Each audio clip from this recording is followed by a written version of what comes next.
नमस्कार बच्चों, विद्या मंदिर हिंदी में आपका स्वागत है। बच्चों, आज हम भक्ति काल की राम भक्ति काव्यधारा के अत्यंत प्रसिद्ध कवि गोस्वामी तुलसीदास जी की जीवनी पर प्रकाश डालेंगे। कवि परिचय। गोस्वामी तुलसीदास जी का जन्म सन 1532 ईस्वी में 1554 विक्रम संवत। जन्म स्थान राजापुर गांव, चित्रकूट, उत्तर प्रदेश। इनकी माता का नाम हुलसी, पिता का नाम आत्माराम दुबे। बचपन का इनका नाम था राम बोला। इनकी मृत्यु सन 1623 ईस्वी में 1680 विक्रम संवत। इनके गुरु शिक्षक नरहरि दास जी थे। लेखन विधा इनकी काव्य थी। इनकी पत्नी का नाम रत्नावली। इनकी भाषा अवधी तथा ब्रज भाषा थी। शैली छप्य, दोहा, चौपाई, गीत। प्रमुख रचनाएं रामचरितमानस, जानकी मंगल, दोहावली, गीतावली, पार्वती मंगल, रामाज्ञा प्रश्न आदि। तुलसीदास जी केवल भारत में ही नहीं बल्कि संपूर्ण संसार में प्रसिद्ध कवि थे। कवि कुल चूड़ामणि गोस्वामी तुलसीदास जी के नाम से विश्व का जन जन सुपरिचित है। प्रत्येक व्यक्ति गोस्वामी तुलसीदास जी को जानता है। तुलसीदास भक्ति काल की राम भक्ति काव्यधारा के प्रतिनिधि कवि थे। इनकी भक्ति दास्य भाव की थी। यह राम के दास के रूप में अपने आप को मानते थे। लोकमान्य तुलसीदास जी ने मानव प्रकृति के जितने रूपों का हृदय स्पर्शी तथा सूक्ष्म चित्रण किया है उतना किसी अन्य कवि से संभव न हो सका। मतलब इन्होंने बहुत ही हृदय स्पर्शी वर्णन किया है श्री राम का। इन्होंने अपनी अद्भुत काव्य प्रतिभा द्वारा हिंदी काव्य को अपूर्व गौरव एवं अमृत प्रदान किया। इनका श्री रामचरितमानस मानव संस्कृति का अमर काव्य है। मतलब पूरे संसार में यह हमेशा के लिए अमर हो गया। रामचरितमानस हरि औध जी के शब्दों में, कविता करके तुलसी न लसे, कविता लसी पा तुलसी की कला। जीवन परिचय। लोकनायक गोस्वामी तुलसीदास जी का जन्म सन 1532 ईस्वी में बांदा जिले के राजापुर ग्राम में हुआ था। कुछ विद्वान इनका जन्म एटा जिले के सोरो ग्राम में भी मानते हैं। तुलसीदास जी के जन्म के विषय में यह दोहा प्रचलित है। 1554 विषयी, कालिंदी के तीर, श्रावण शुक्ला सप्तमी, तुलसी धर्यो शरीर। 1454 विषय मतलब 1454 विक्रम संवत में इनका जन्म माना जाता है। तुलसीदास सरयू पारीण ब्राह्मण थे।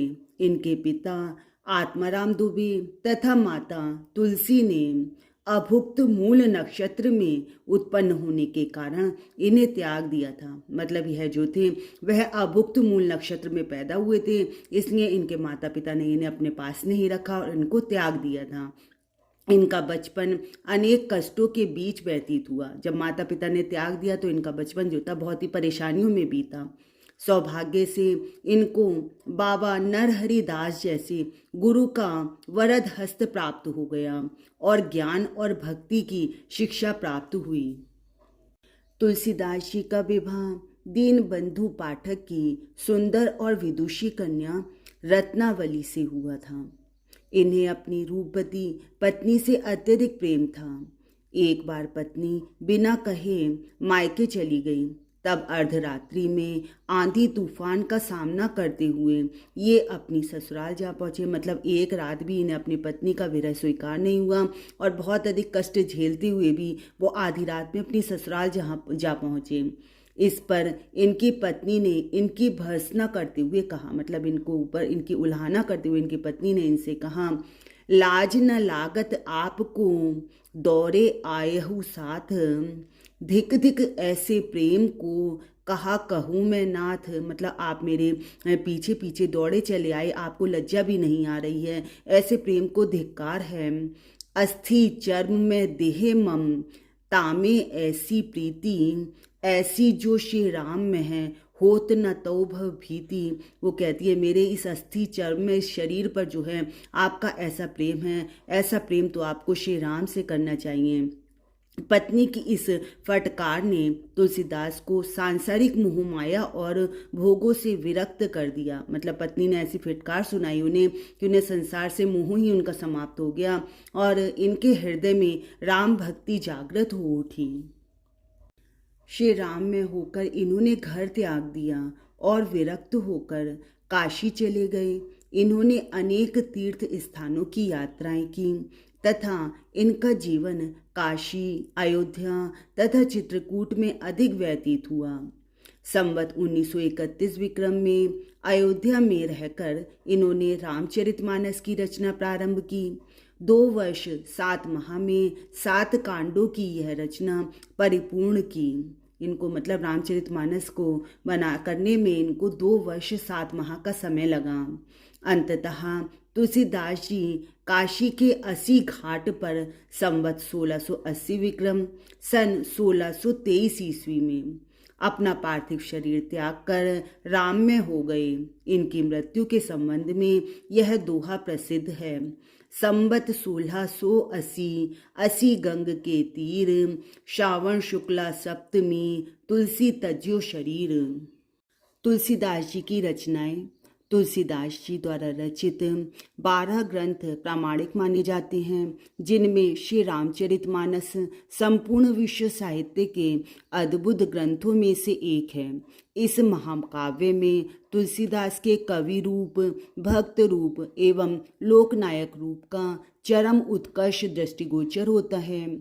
तुलसीदास की प्रमुख रचनाएं निम्नलिखित हैं। श्री रामचरितमानस। इस विश्व प्रसिद्ध ग्रंथ में कवि ने मर्यादा पुरुषोत्तम श्री राम के पावन चरित्र का व्यापक वर्णन किया है। रामलला नहछू यह लोकगीत शैली में सोहर छंदों की लघु पुस्तिका है, जो इनकी प्रामाणिक रचना मानी जाती है। विनय पत्रिका। विनय पत्रिका का विषय भगवान राम को कलयुग के विरुद्ध प्रार्थना पत्र देना है। इसमें तुलसी भक्त और दार्शनिक कवि के रूप में दिखाई दिए हैं। कवितावली। इस कृति में कवित्व और सवैया शैली में राम कथा का वर्णन है। गीतावली। इसमें संकलित 203 पदों में श्री राम के चरित्र का सुंदर वर्णन मिलता है। कृष्ण गीतावली। यह कृष्ण की महिमा को लेकर 61 पदों में लिखा गया ब्रज भाषा का काव्य है। बरवय रामायण। बरवय छंदों में रामचरित्र का वर्णन करने वाला यह एक लघु काव्य है। इसमें अवधी भाषा का प्रयोग किया गया है। वैराग्य संदीपनी। इसके 3 भाग हैं। पहले भाग में 6 छंदों में मंगलाचरण है, दूसरा संत महिमा वर्णन और तीसरा भाग शांति भाव वर्णन का है। जानकी मंगल। इसमें सीता जी और श्री राम के शुभ विवाह के उत्सव का वर्णन है। पार्वती मंगल। यह मंगल काव्य है। इसमें शिव पार्वती के विवाह का काव्य में वर्णन है। दोहावली। इसमें दोहा शैली में नीति, भक्ति, नाम महात्म्य और राम महिमा का वर्णन है। रामाज्ञा प्रश्न। इसमें शुभ अशुभ शकुनों का वर्णन है।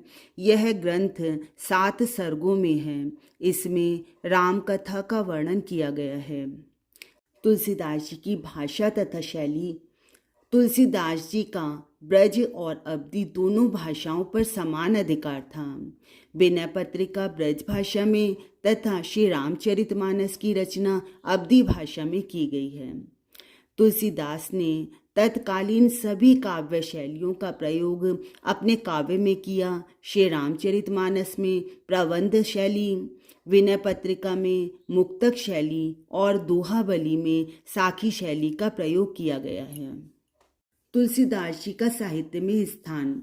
गोस्वामी तुलसीदास हिंदी साहित्य के सर्वश्रेष्ठ कवि हैं। इनके द्वारा हिंदी कविता की बहुत उन्नति हुई। निश्चय ही गोस्वामी तुलसीदास जी अपनी अद्भुत प्रतिभा, निराली कवित्व शक्ति तथा उत्कृष्ट भक्ति भावना से हिंदी में ही नहीं अपितु विश्व साहित्य में अपना एक विशिष्ट स्थान रखते हैं। बच्चों, तुलसीदास जी के विषय में हमने आपको बहुत ही संक्षेप में बताया है। उम्मीद है आपको समझ में आया होगा। आप मेरी वीडियोस को लाइक और शेयर कीजिए। यदि आपने सब्सक्राइब नहीं किया है तो चैनल को सब्सक्राइब भी कीजिए। धन्यवाद।